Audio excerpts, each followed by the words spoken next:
Happy Friday, everybody. This is your girl, Crystal Jordan, and we are here with a special reality check on Friday night. That's why I've got my lounging set on here. I'm excited. We only come in on Fridays when there's something extremely special, and tonight is just that. We have back-to-back reality checks from dream girls to girlfriends. So our first guest tonight, I'm so honored to be able to talk to. I know you guys are going to be so excited to hear from her.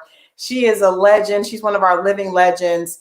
And she's been a part of some of the, like I said, Dream Girls, one of my first Broadway show, and so many other people's first introduction to that. She's been one of the voices that we have celebrated over the years, and she's still doing her thing. She's here to talk to us about her 60th birthday. Please help me welcome the iconic, the beautiful, the legendary Miss Jennifer Holliday. Hello, how are you? I'm good. How are you? I didn't get the memo about lounging clothes.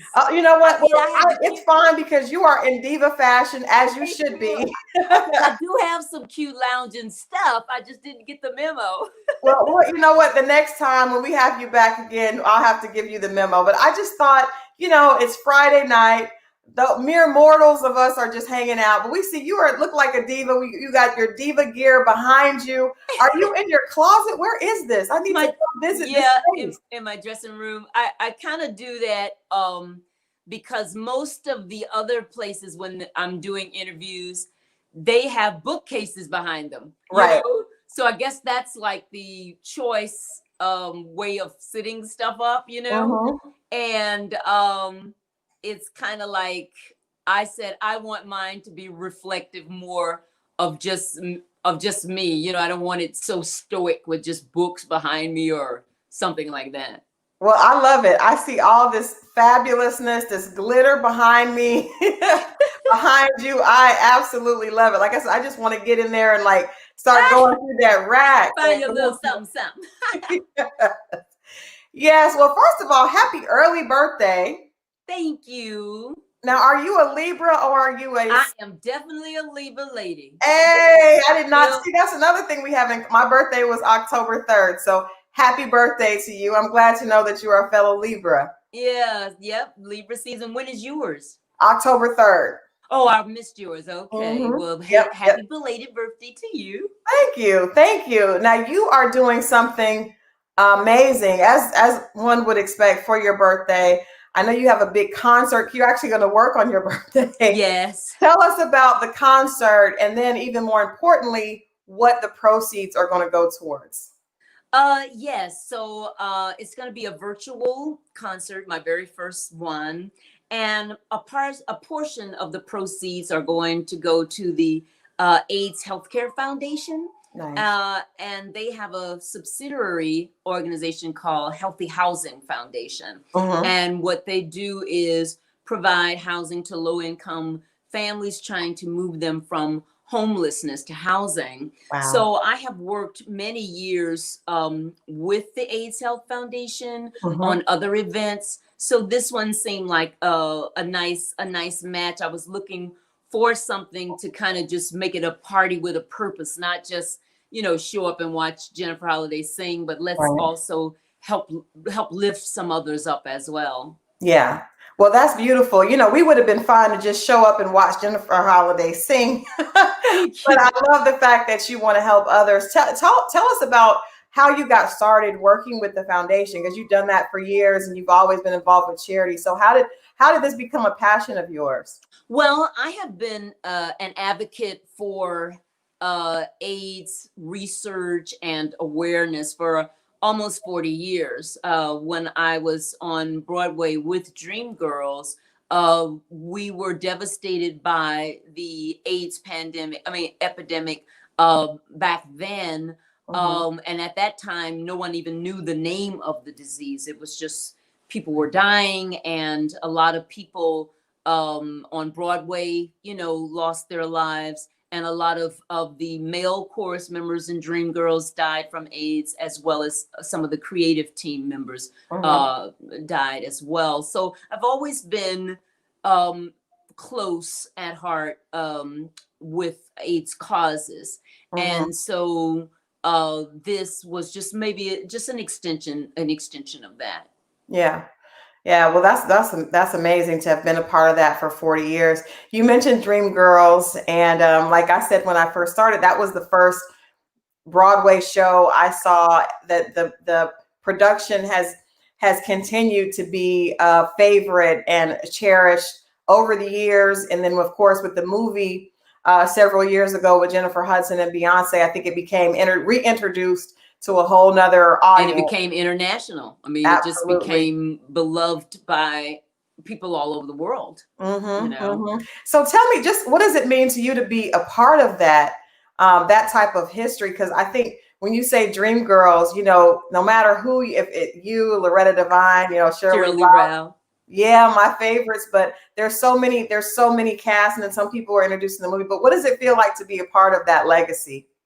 Well, I think that it's a great sense of pride, because at that time when we were creating Dream Girls, we were all very fortunate to have a great deal of input into Mm-hmm. developing our characters and the Okay. music that we sang. Mm-hmm. So we had no idea that we would have created something that would become a phenomenon around the world, and also influence and inspire so many women and young ladies and girls. We just didn't know that. So it's a great sense of pride with that. Mm-hmm. What do you think when you said that you guys had input? That's awesome to know, and to hear, because the characters, I mean, you had these big personalities, and of course your character, you know, big personality. What was your input on her character and maybe her personality? What did you think? And do you think people really get the character, or, you know, what can you share with us, like from your perspective, you know, starting that character and creating her, bringing her to life? What do you want people to know about her? Well, I definitely think that people get Effie, Mm-hmm. because everyone can associate with rejection, Mm-hmm. and with heartbreak from love, and with just wanting to succeed in your career, whatever you do.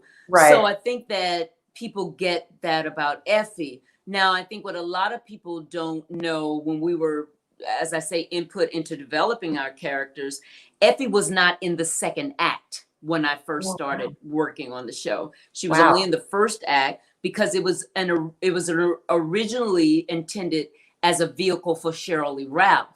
Oh, wow. Yeah, so it was her show first. Okay. And it was centered around her. Mm-hmm. And it wasn't until after I had gotten involved and it just began to change as we started working on it. And then it eventually fleshed out Effie's character, and had her be in the second act. So that changed a lot of things. Yeah. Uh-huh. Wow, I did not know that. That's interesting.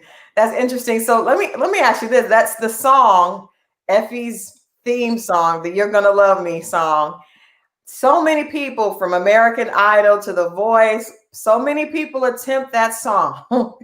That song is not a song for mere vocal mortals, right? So Jennifer Hudson did an amazing job, but and I think the song is such a big song, and we definitely understand Effie's emotion in that. Do you ever cringe when you see people trying to sing it and it's just not right?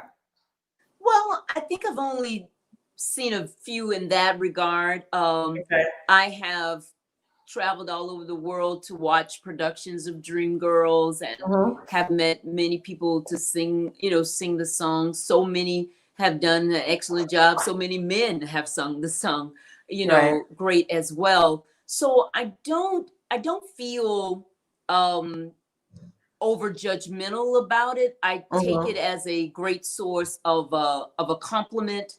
And then I also take it as a source of where, if you want to be a winner, then you need to try to sing a winning song.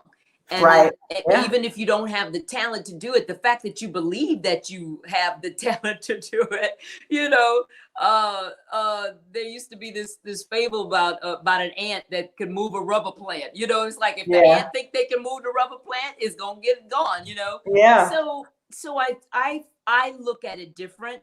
Of course, I see a lot of people. You know, they're always upset if someone's singing it or they're messing it up or something. I just don't. I think that to each his own. And as long as I don't have to do a duet with them, I'm okay. Let them sing it by themselves. Let them mess it up by themselves, baby. Long as I ain't got to be in it, let them sing it. I like that. That's beautiful though. That's so gracious. Yeah, so gracious to say it. It's a compliment. What have you been going? What have you been doing through COVID? I know that you're getting ready to do a virtual concert. I know also that you have been on the road. You're always performing until now. So I'm wondering how you've been dealing with everything that we all have been going through with performers being home. Broadway is shut down completely. And I saw earlier today won't be back open until at least spring 2021. A lot of those theaters may not ever come back. How have you been dealing with just being away from the stage and your fans that love seeing you perform? Well, it has been more hard on the mind. And of Hmm. course, just like a lot of Americans right now, you know, it has taken a financial hit, you know, as Yeah. well. I've had to make adjustments just like everyone else. But mentally, I think it's been hard when you are a singer who usually brings inspiration and, you know, brings comfort through my voice or through the arts. Hmm. You do want to be at the people with the people at this time. You do want Right. to sing, and so that part has really been hard. And I have been mostly in since the 17th of March. Hmm. I only came out to sing at Congressman John Lewis's funeral because he was Hmm. a not only a hero but a dear friend of mine. Right. And then this time I was torn between should I celebrate or not, and Hmm.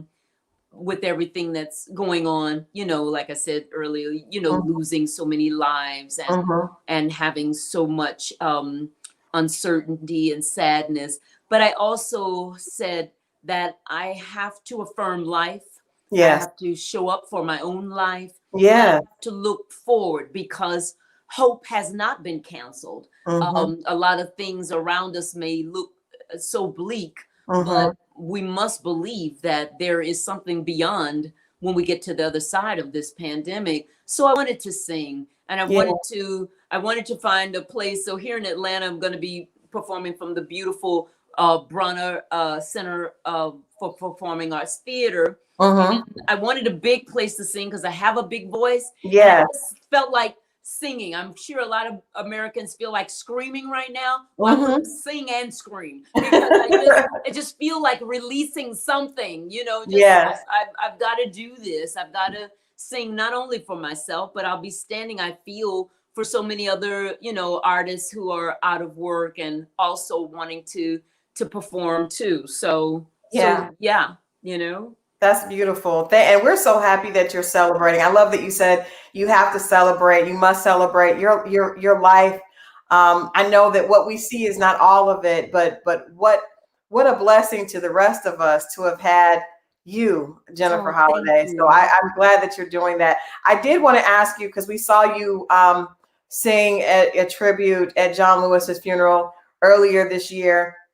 His homegoing was televised, and it was great to see you, although everyone just felt the loss of Yeah. he was one of the last of that era that we've Yeah. seen march and do so much, and at such a time when it almost seemed like our nation has gone backwards with everything that we saw with racial injustice and black men and black women being killed by police this year over during this. So I want to ask you just what are your thoughts on all that we've gone through as far as that's concerned racially, and just this being a sense of people being really afraid, and it feels like when almost like you could watch some of the videos from the 60s, and there's no time, no change has happened, in some instances.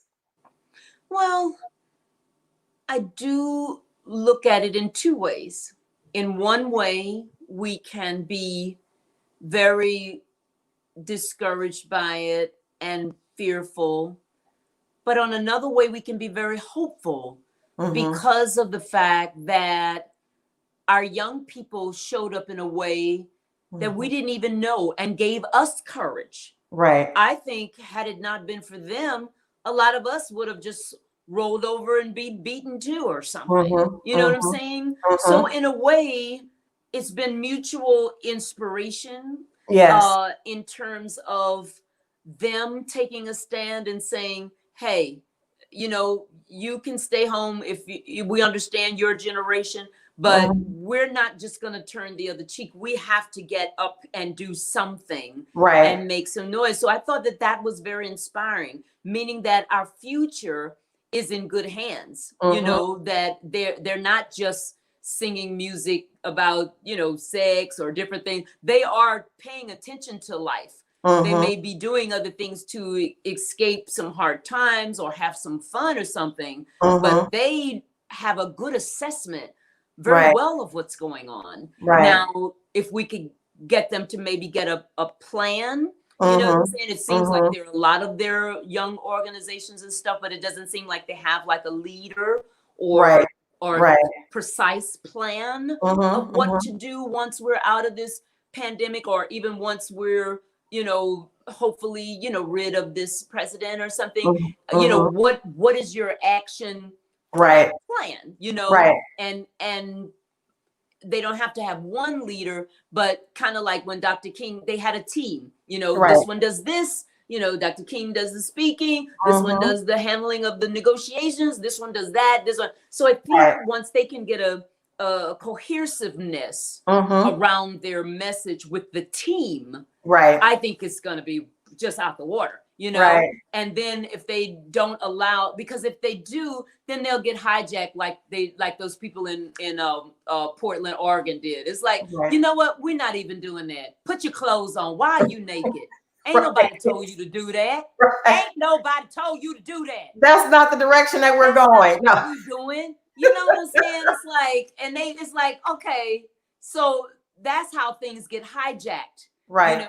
Your message gets, misconstrued because Mm-hmm. there's a hole there and a Right. vacancy, of leadership and something around the message, but Mm-hmm. we should have just marched over there and just said, sit down, put Sit some clothes, do it, put a sheet on her, put something on her.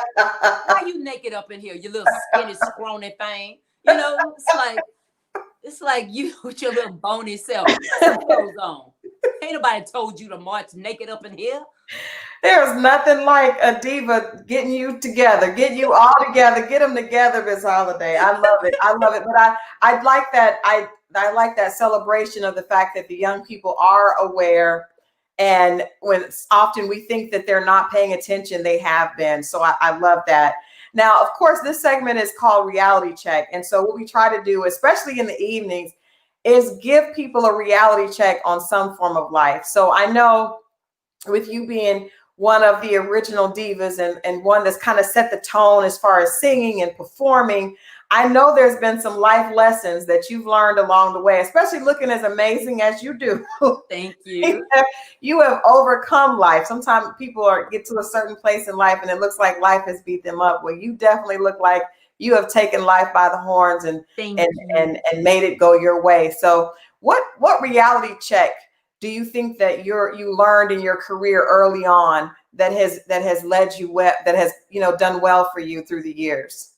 Well, I think one thing I had to learn is to not take everything so personal, Mm, not only in my career, but my own personal life, right. that we may experience rejection and a lot of things that are going on with people because of what they got going on. Right.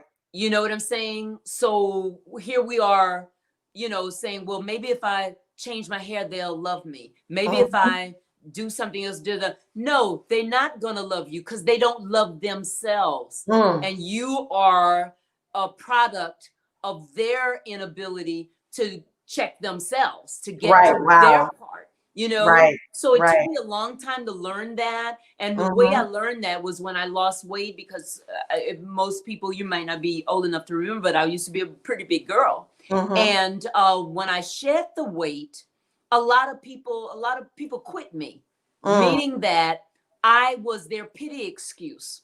I was their excuse for their neediness or Mm-hmm. their manipulation, their control. But when I Wow. shed that, they Mm-hmm. didn't want me no more because I wasn't pitiful. I Mm. was looking at life different and whatever. And I was like, wow, so I'm going to have rejection as a big girl. And now I got rejection as Right. a small girl too. Right. Wow. So Right. people need to take them own selves to therapy Mm-hmm.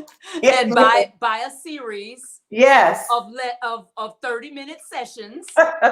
Take yourself to see a therapist Yes. and work out your own stuff Yes. so that you won't put it on other people Right. to hinder their growth and Right. their advancement by your abuse of them, not even knowing that you're abusing people because you Right. haven't put your own life and your own self in check, you And know? hey, that was a reality check. That was a reality check for you.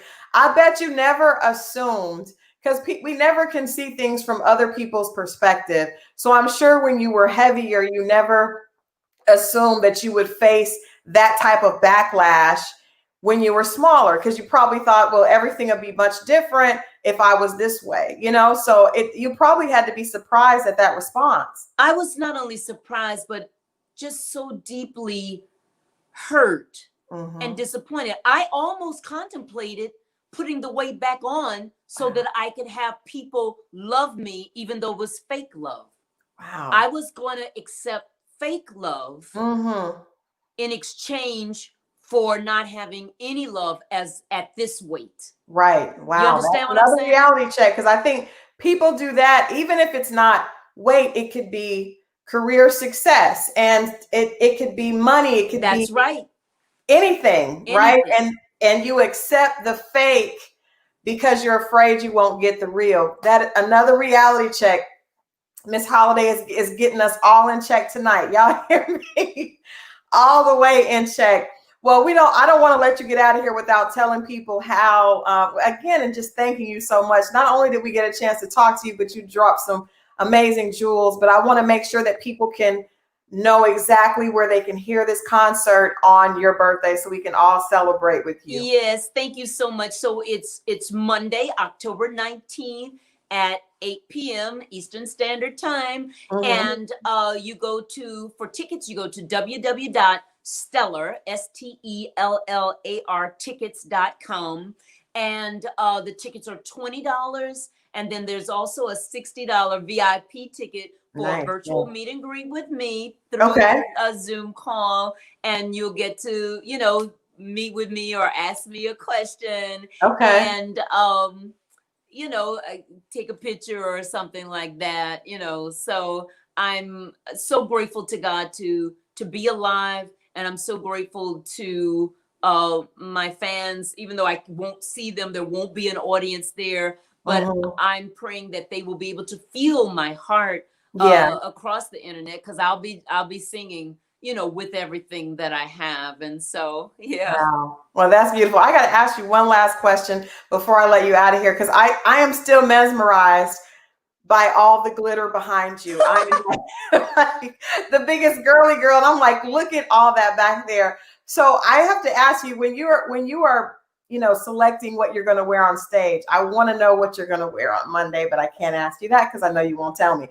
But when you're picking out something to wear, and we know that it's important that eyes are on you, and it embodies everything. What is a reality check, or what is a point of reference when new singers or entertainers or performers are looking to pull that perfect performance look together? What do you look for? Well, I don't know about every performer, but I think that it actually goes on how we're feeling that day.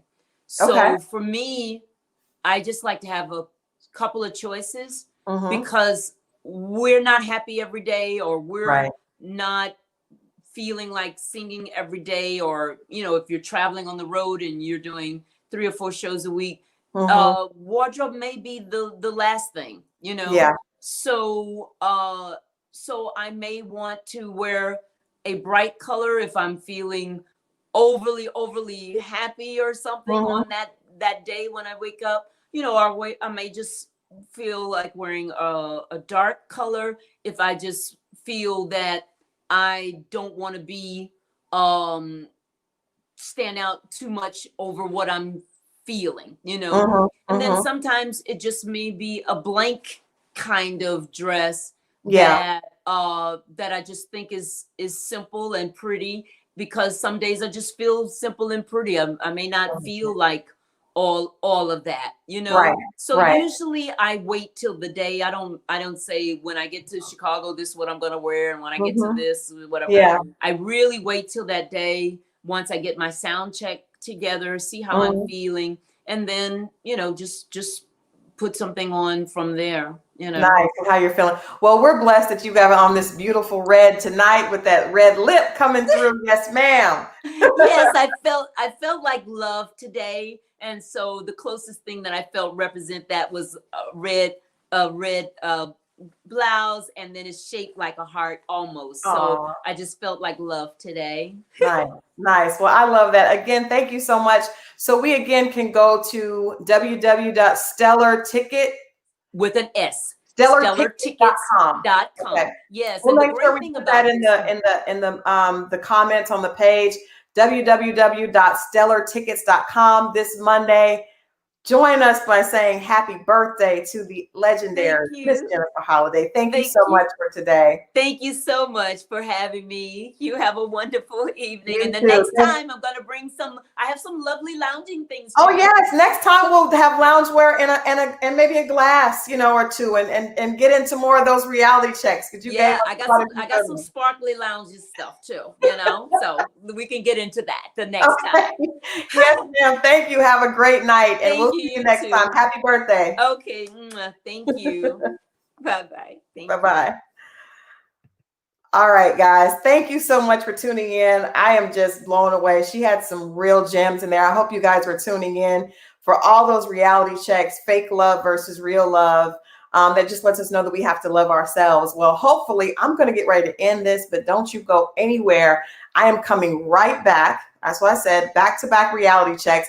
I have got the sassy, the beautiful, our girlfriend, Miss Golden Brooks, aka Maya Wilkes, is going to be joining me right here on Reality Check. So stay right there. Don't go anywhere. We're coming right back. This has been your girl, Crystal Jordan, and I'll see you guys in, I think Chuck Woolery used to say like 2 and 2, right? I'll see you guys in 2 and 2. Be right back.